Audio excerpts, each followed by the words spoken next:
Music soothes the soul, and it apparently also helps the elderly with their memory and senses. That's why a local hospice is sharing tips on how to use tunes to increase bath safety for Alzheimer's patients. Rachel Beverly with Suncoast Hospice is joining us now to help us understand how this works. Rachel, welcome to the show. Hi, Janelle. Thank you for having me. Thanks for being here. And Rachel, I want to start with, how does music therapy benefit patients with Alzheimer's and dementia?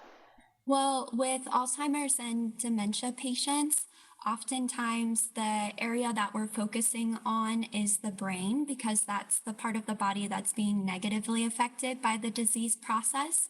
And when actively engaged in music, whether you're listening to music or playing music, both sides of the brain are activated and lighting up and connections are being made.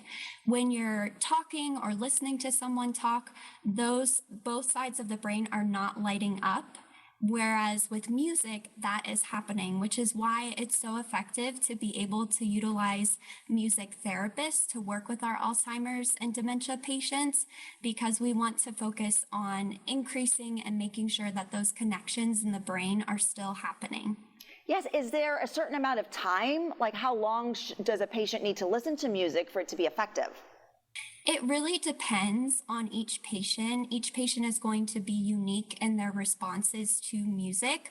But what we do know in music therapy is that the most effective music is going to be familiar or patient preferred music, because that is going to activate the areas of the brain that are related to memory for a patient.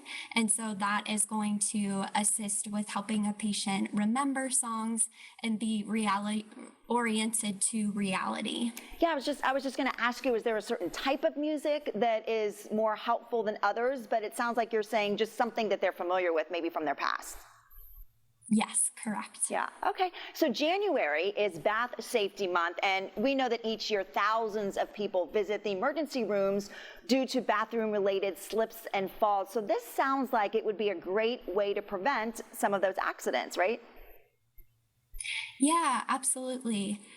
Especially for caregivers or staff members who are assisting a patient with bathing, being able to turn on some music that's familiar for a patient is going to be an effective way to create a more safe environment.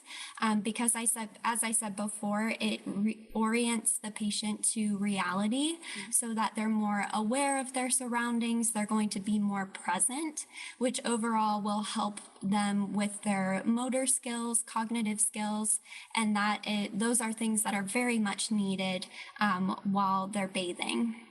So how can caregivers incorporate music in the home? Is it as simple as just playing some music while they're in the bathroom? Yeah, absolutely. I would say utilize your resources if it's in your home where you have lots of records or CDs, then utilize those resources. But we also, because of technology, have access to music all the time, whether it's through Spotify, Apple Music, any of the apps that you can use. And what's great about those is that there are pre-made playlists on there. So if you have your loved one who loves Elvis Presley music, then you can simply just search for Elvis Presley music, and all of these wonderful pre-made playlists are going to pop up, and then it's already built and set up for you, and you can just turn it on and be able to support your loved one in that way. Yeah, that's a great idea. And I know Suncoast Hospice has a whole music and caregiving program. Can you tell me a little bit more about that? Sure. So our music and caregiving program is one of our palliative arts trainings that we offer. We have 4 different palliative arts trainings that highlight different areas of focus. Our music and caregiving training, of course, focuses on music, and it trains our volunteers and staff members in how to more critically think about the music that they're providing when working with patients.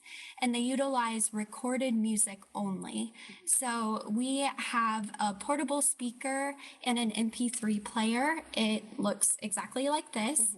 And the MP3 player is is preloaded with playlists from all different genres and decades of music. And then staff and volunteers are set up with a resource to be able to utilize music during their care or their visit.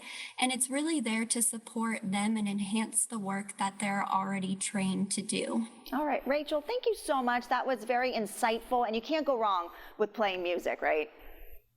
No, not at all.